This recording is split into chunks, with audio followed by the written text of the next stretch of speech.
एक सेठ स्वभाव का बहुत दयालु था।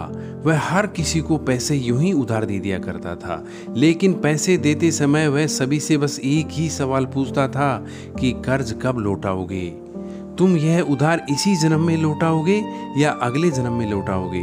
जो लोग ईमानदार होते थे वे कहते थे, सेठ जी हम इसी जन्म में ये कर्ज लौटा देंगे, जबकि जो लोग बेईमान होते थे वे कहते थे हम अगले जन्म में लौटाएंगे।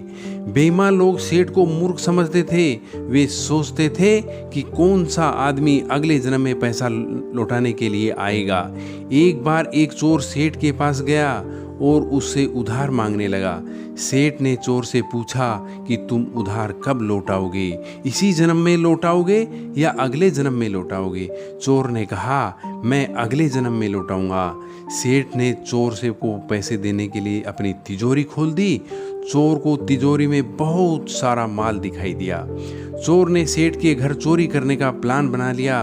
रात के वक्त जब सेठ जी सो रहे थे तब चोर उसके घर में घुस जाता है। चोर भैंसों के तबेले में छिपा हुआ था, वहीं सही मौके का इंतजार कर रहा था। उस वक्त दो भैंसें एक दूसरे से बात कर रही थी। एक भैंस ने दूसरी भैंस से पूछा कि आज तुम पहली बार यहाँ आई हो? तो दूसरी भैंस ने कहा हाँ, मैं सेठ जी का कर्ज चुकाने के लिए आई हूँ। मैंने पिछले जन्म में उनसे कर्ज लिया था। पहली भैंस ने कहा कि मुझे यहाँ रहते हुए 3 साल हो गए हैं। पिछले जन्म में मैंने यह कहकर सेठ जी से उधार लिया था कि मैं आपको अगले जन्म में लौटा दूंगी। सेठ जी से उधार लेने के बाद मेरी मौत हो गई और मैं भैंस बन गई।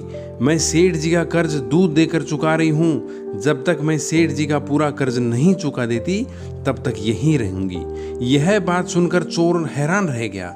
चोर को समझ आ गया कि किसी से भी लिया गया उधार चुकाना ही पड़ता है, चाहे इस जन्म में हो या फिर अगले जन्म में। चोर ने सेठ जी के घर चोरी करने का फैसला टाल दिया और अगले दिन सेठ जी से लिया हुआ कर्ज लौटा दिया। इस कहानी की सीख यही है। इस कहानी में हमको यह सीखने को मिलता है कि आप जैसा इस जन्म में करोगे वैसा अगले जन्म में भुगतोगे।